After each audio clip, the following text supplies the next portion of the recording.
Hey guys, welcome to my channel. আমি মনোজ। এখন আমরা কথা বলবো কেউ বলে বিপ্লবী, কেউ বলে ডাকাত। জিদ্দার ছবি রবিবারে কি বক্স অফিস কালেকশন করলো আমাকে বলতে হবে না। তোমরা নন্দী মুভিজের হাউসফুল লিস্ট দেখো, আমাকে বলতে হবে না। তোমরা দেখে নিয়েছো যে কৃষ্ণনগর, বর্ধমান, দুর্গাপুর, তারপরে তোমার আহ, হুগলি, তারপরে তোমার কলকাতা, সমস্ত জায়গায় কালকে কি রেসপন্স ছিল। শুধু কি আমার বলার অপেক্ষা রাখে? এছাড়াও যখন দেখবে এই যে যদি কেউ বলে কর্পোরেট বুকিং, তাদের এইগুলোকে ছুঁড়ে মারবে, মানে এই ধরনের ভিডিও ছুঁড়ে মারবে। কেন বলছি? কারণ এই ধরনের জিনিসপত্র যখন হতে থাকে না, তখন তোমার কিছুতেই কর্পোরেট বুকিং হবে না। ঠিক আছে, ওয়েট ফর ইট, আমি দেখাচ্ছি। কারণ এইগুলো হচ্ছে জেনারেল অডিয়েন্সের ভিড়, এগুলো কিন্তু জোর করে কিছু দেখানো নয়। এই মানুষগুলো ইনস্টাগ্রামে যখন কন্টেন্ট ক্রিয়েট হতে শুরু করে, তখন জানবে তার real hype, the real craze. কারণ ইনস্টাগ্রামে জিনিসপত্র ভাইরাল হচ্ছে, জিদ্দার এন্ট্রি সিন ভাইরাল হচ্ছে, জিদ্দার ডায়লগ ভাইরাল হচ্ছে, সিনেমা সিন ভাইরাল হচ্ছে। এগুলো জানা মানে, এগুলো হওয়া মানে তুমি জানো সিনেমা ব্লকবাস্টার, অর্গ্যানিক্যালি ব্লকবাস্টার। এবং দেখো জেন জি যারা রিভিউ শুনলাম, সবার ভিডিও দেখছি, এক্সপ্রেশনস দেখছি, আমারও একটু দেখার ইচ্ছে হলো কি আছে এই মুভিটাতে। হাউসফুল, মনে হচ্ছে লাইন দিয়ে স্কুলে ঢুকছি, এত line. Almost house full. The real চিত্র, এসএসআর গ্লোব, মাথা নত করবো না। বাইরে বৃষ্টি পড়ছে, কাশ আমার কাছে একটা লাল ছাতা হতো জিদ্দার মতো। মুভি দেখে জাস্ট বেরোলাম, বৃষ্টি পড়ছে, মানে মানে এখনই আমি ভিডিও বানাবো। মুভিটা জাস্ট দেখে আসুন, কোনো রিভিউ লাগে না এই মুভিটার। কারণ বলছি, এক তো হচ্ছে অ্যাক্টিং, হ্যাঁ, ছোট ছোট রোলে যারা অ্যাক্টিং করেছে দুর্ধর্ষ। জিদ্দা ঠিক বলেছে, ও খালি একটা জিনিস মিস করেছিল, ও বলেছিল জিদ্দার ভয়েস ট্রিমেন্ডাস। আমি বলবো ভয়েস কি, মানুষটা চোখ কথা বলছিল, মানে শোনো শোনো, মোমেন্টে এমন এক্সপ্রেশন দিচ্ছিল, আমি বাস ভাবছি হ্যাঁ এটা কি করে দিল এত সুন্দর। আর তার সাথে সাথে টোটাটা, ও ওয়াও, যেরকম কমেডি আছে মুভিটায়, হাসাবে আপনাকে একটা টাইমে, কাঁদাবে আপনাকে টাইমে, গুজ বাম্পস দেবে, অ্যাকশন, বাই গড কি অ্যাকশন! আমি ভাবছি বাংলা বইতে এরকম অ্যাকশন। হ্যাঁ, লুক হোলস আছে, আমি বলবো ভিএফএক্স আছে, অনেক কিছু আছে, কিন্তু তবু এত ভালো একটা মুভি যার মধ্যে সব আছে, প্লিজ মিস করবেন না। জাস্টিফাই, একদম একদম। মানে কি বলবো, মানে এইগুলোই অ্যাকচুয়ালিতে রিয়েল জিনিস। দেখো, আমরা বুক মাই শো এর ইয়েলো কার্ড দেখাবো, আমরা বলবো দেখো জিদ্দা এখানে হল ভিজিট করতে গিয়েছিল নন্দনে, বা আমরা বলবো যে স্টার থিয়েটারে এটা হয়েছিল ওটা, ওখানে দেখো জিদ্দা হল ভিজিট করতে গেছে কত লোক। সব কিছু তুমি ফেক বলতে পারবে, এগুলোকে তুমি ফেক বলতে পারবে? এখানে চোখ কথা বলছে, চোখ সত্যি কথা বলছে, এটা হচ্ছে সব থেকে বড় কথা। তো এখানে দাঁড়িয়ে এই ছবিটার কালকের ডেটে, এবার ডিরেক্ট বক্স অফিসে জাম্প করে যাব, কারণ এগুলো দেখানো খুব দরকারি ছিল। যারা বলছে সো কল্ড যে এই ছবিটা নাকি কর্পোরেট বুকিং বা ফেক কালেকশন ইত্যাদি ইত্যাদি, কালকের ডেটে যেটা হয়েছে সেটা হচ্ছে যে অ্যাডভান্স বুকিংয়ের থেকে স্পট বুকিং বেশি হয়েছে। কারণ আমরা দেখেছি নাইট শোর রেসপন্সের ভিডিওটাই তো দেখেছো, 7:15-তে খুলে দেখেছি 7টা সিরিজ হাউসফুল, মানে সোল্ড আউট, একটাও টিকিট নেই জার্মান প্লাজাতে। এছাড়াও বিভিন্ন জায়গায়, মানে সিনেপলিস হোক, অ্যাক্রোপলিস হোক, এই সমস্ত যে মাল্টিপ্লেক্স চেন আছে, সেখান থেকে কিন্তু আমরা একটা হিউমাঙ্গাস স্পট বুকিং দেখতে পেয়েছি। 240 টাকা, 300 টাকা করে এগুলোর টিকিট এক একটা, এবং সেটার একটা কালেকশন। এবং তোমাদেরকে বলে রাখি যে অল টোটাল কালেকশন এর 50% থেকে 60% কিন্তু মাল্টিপ্লেক্স কালেকশন হবে। এবং এই মাল্টিপ্লেক্স কালেকশনটা এবারে জিদ্দার ম্যাসিভ হয়েছে, হিউমাঙ্গাস হয়েছে। অবাক বিষয়। কেন অবাক বিষয়? কারণ জিদ্দার ছবির মাল্টিপ্লেক্স কালেকশন এতটা হয় না। কামব্যাক করো তো ऐसा কামব্যাক করো, যে সারা বাংলা কথা বলে, নেক্সট লেভেলে ওয়ার্ক করে গেছে জিদ্দার এই সিনেমাটা। এবং সকলে কথা বলছে, সকলে কথা বলছে, মানে অনেকদিন বাদে জিদ্দার কোনো সিনেমা যারা দেখতেও গেছে তারা এতদিন ধরে দেখতো না। তো ওই ব্যাপারটাও হয়েছে কোথাও গিয়ে, ওয়ার্ড অফ মাউথ এত স্ট্রং, পাবলিক এত স্ট্রং কথা বলছে। এবার কালকের ডেটে অলমোস্ট 70 to 80+ হাউসফুলস মেরেছেই মেরেছে। ঠিক আছে, কলকাতার বুকেই কালকে 50+ হাউসফুলস ছিল।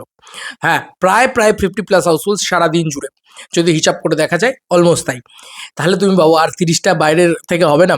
যেখানে রায়গঞ্জ আছে, শিলিগুড়ি আছে, যেখানে নাকি আছে বহরমপুর, যেখানে নাকি আছে কৃষ্ণনগর, যেখানে নাকি আছে কল্যাণী, যেখানে নাকি আছে হাবড়া। হাবড়া তো সোল্ড আউট ছিল কালকে। তো এরকম জিনিসপত্র হয়েছে এবং আমি তোমাদেরকে বলছি বিদ্যাসাগর মঞ্চের একটা ইনস্টাগ্রামে ভিডিও দেখলাম, সেখানেই তারা কীরকমভাবে চিৎকার চেঁচামেচি করে তারা বলছে যে হ্যাঁ ভাই কী লেভেলে বানিয়েছে, কী হয়েছে না হয়েছে ইত্যাদি খুব যত্ন করে তারা বলছিল এবং সেখানে ভিড়টাও দেখতে পাচ্ছিলাম। তো যাই হোক, সানডে জাস্ট পুরো সানডে ইয়া মানডে রোজ দেবে এই লোকটা বক্স অফিস, এছাড়া আর কিছু না। আজকেও দারুণ রেসপন্স আছে। যাই হোক, যেটা বলার সেটা হচ্ছে যে এটা কিন্তু সত্যি বলছি it's a history creating record. কিরকম রেকর্ড বন্ধুরা, এই ৩ দিনে মিলিয়ে এই সিনেমাটা এখনো অবধি যত স্বাধীনতা সংগ্রামী সিনেমা হয়েছে সবথেকে বেশি কালেকশন করা সিনেমা হয়ে গিয়েছে। হ্যাঁ, অন্তত আমার তাই মনে হয়েছে। আমি কি বলেছিলাম তোমাদেরকে, ডে 1 মিনিমাম 30 to 40 লাখস হবে, আমি মিনিমাম ধরে চললাম 30 লাখস। আমি কিন্তু গ্রস কালেকশন বলছি, নেট নয়। এবং আমি ডে 2 ধরে চলেছিলাম যে মিনিমাম তোমাদেরকে বলেছিলাম যে ১ কোটি না হলেও 80 to 90 লাখস তো হবেই হবে। তো সেটাও আমি যদি ধরি মিনিমাম চলি 80 লাখস, তাহলে 80 + 30 মেলালে ১,১০,০০,০০০ টাকা হয়। এবং ডে 3 যদি আমি মিনিমাম ধরে চলি আবারও, কারণ এখানে ৭০ থেকে ৮০টা হাউসফুল গিয়েছে, আমি যদি এটা ধরি, আচ্ছা চলো ৭০টাই ধরলাম, তাহলে সেক্ষেত্রে মোটামুটি একটা ৫৫ লাখের মতন কালেকশন হওয়া উচিত। ৫৫ থেকে ৬৫ লাখের মতন কালেকশন হওয়া উচিত। আমি আরও কম ধরলাম, ৫০ লাখের কালেকশন হয়েছে। আমি যদি ধরি ৫০ লাখের কালেকশন হয়েছে, তাহলে এই ৫০ লাখের নাম্বারটা জোড়ো তো এর সাথে ১,১০,০০,০০০ সাথে, তাহলে ১,৬০,০০,০০০ টাকা হয়। মানে ১.৫ কোটি টাকা তো পেরিয়ে গিয়েইছে, 1.6 CR এর কাছাকাছি হবে অন্তত আমার প্রেডিকশন। আবারও বলছি gross collection, not net. Net হলে মোটামুটি ১.৫ কোটির একটু নিচেই হবে হয়তো, ১,৪০,০০,০০০ এরকম সামথিং। তো আমার এখনো মনে আছে একটা টাইম ছিল যেখানে জিদ্দা পোস্ট করতো, জিদ্দার পোস্ট করতো ইন দ্য সেন্স সেরকম মানে পোস্টারে লেখা থাকতো যে ৩ দিনে ১.৫ কোটি, ৩ দিনে ২ কোটি, এরকম একটা লেখা থাকতো। বসের ক্ষেত্রে হয়েছিল ৩ দিনে ২ কোটি, এই কথাটা লেখা ছিল। তো অনেক বছর বাদে আজকের দিনে দাঁড়িয়ে প্রচুর সিঙ্গল স্ক্রিন কমে গিয়েছে। আজকের এই ১.৫ কোটিটাই হয়তো আমার মনে হয় যে সেইরকম সিঙ্গল স্ক্রিন থাকলে, সেরকম ছবির হাইপ থাকলে, সেরকম ছবির যে উন্মাদনা সেই সময় যা ছিল বাংলা ছবি নিয়ে, সেটা যদি থাকতো, তাহলে আজকে ১.৫ কোটি টাকা আমার মনে হয় ৩ থেকে ৪ কোটি টাকা তো হতোই হতো। যাই হোক, তো সেই নাম্বারটাকে আবার ম্যাচ করিয়ে দিয়েছে জিদ্দা। মানে আমরা তো নিজেদের প্রিভিয়াসটাকেই ম্যাচ করতে পারছিলাম না, জিদ্দা কিন্তু আবার ম্যাচ করিয়ে দিয়েছে। তো কামব্যাক হতো অ্যাসা, প্রথম কথা হচ্ছে এটা। প্রায় কাছাকাছি নিয়ে গিয়েছে ৩ দিনের নাম্বারটাকে। তো উইকেন্ড শেষ, ইতিমধ্যে ১.৫ কোটি টাকা পকেটে ঢুকে বসে আছে। এবার ছবিটা টুকটুক করে ব্যাট করুক। আমরা সোম, মঙ্গল, বুধ, বৃহস্পতি, শুক্র, এই ৫ দিনে যদি প্রতিদিন ১০ লাখ টাকা করেও পাই, তাহলে আমরা ২,১০,০০,০০০ টাকার কাছাকাছি যাব। তারপরে আবার দুদিনের পাম্প, ৩০ লাখ, ৬০ লাখ, কত হচ্ছে বন্ধুরা? তখন কিন্তু আমরা ২,৭০,০০,০০০ দিকে যাব। তারপরে সপ্তাহ পড়ুক। এরমভাবে যদি চলতে থাকে, ছবিটা আরামসে ৩ থেকে ৪ কোটি টাকা ব্যবসা করা কোনো ব্যাপারই নয়, কোনো ব্যাপারই নয়। লাইফ টাইম কালেকশনের কথা বলছি। এবং যদি সেটা করে নেয়, ছবিটা গ্যারান্টি টু গ্যারান্টি হিট হতে এসছে। এবং যদি ছবিটা ৫ কোটি টাকার ঊর্ধ্বে কালেকশন করে ফেলে, সুপার হিট হয়ে যাবে। যদি ছবিটা ৭ কোটি টাকার ঊর্ধ্বে কালেকশন করে ফেলে, ব্লকবাস্টার হয়ে যাবে। দেখা যাক, ছবিটা দুর্গাপুজো অবধি যদি টানে না, তোমরা অবাক হবে এইটা ভেবে যে বাংলায় ডাক্তার কাকু বলে একটা সিনেমা আসার কথা ছিল 4 সেপ্টেম্বর, রিলিজ পিছিয়ে দিয়েছে। কেউ বলে বিপ্লবী, কেউ বলে ডাকাতের জন্য। বিকজ এরম চলবে ইন্ডাস্ট্রিও ভাবতে পারেনি, এরম লেভেলে ব্যবসা করবে। যাই হোক, জিদ্দা একটা হিউমাঙ্গাস কালেকশন করছে, এটা নিয়ে কোনো সন্দেহ নেই। একটা huge box office collection. Day 3 weekend total আমার প্রেডিকশন অনুযায়ী গ্রস কিন্তু ১,৬০,০০,০০০ টাকার ঊর্ধ্বেই হবে। দেখা যাক বাদবাকি কি হয়। আমি গ্রস টিকিট সেলের কথা বললাম, এখানে ইনক্লুডিং বুক মাই শো আছে, স্পট বুকিং আছে, এভরিথিং আছে। অনেকেই টিকিট স্পটে কাটা পছন্দ করে, তো সেই জিনিসপত্রগুলো তো রয়েইছে। যাই হোক, এই ছিল এখনকার মতো ভিডিও।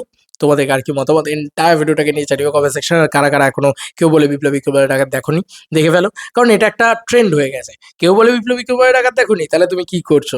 এটা একটা ট্রেন্ড হয়ে গেছে।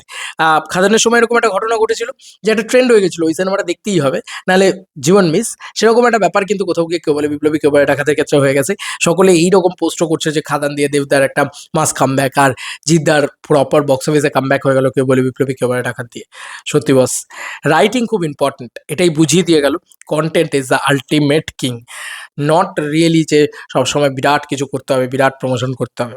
জিদ্দা কিন্তু জিতে গেছে বস, জিদ্দা জিতে গেছে। আজকে তোমরাই আমার ভিডিও দেখতে পাবে চেঙ্গিজের সময়, কেন তোমরা দেখতে যাচ্ছ না, কেন এটার ফাঁকা, এগুলো ছিল।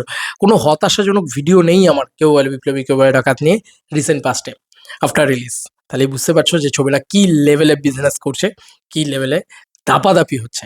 চলো বন্ধুরা, নতুন কোনো ভিডিওতে দেখা হবে, বাই।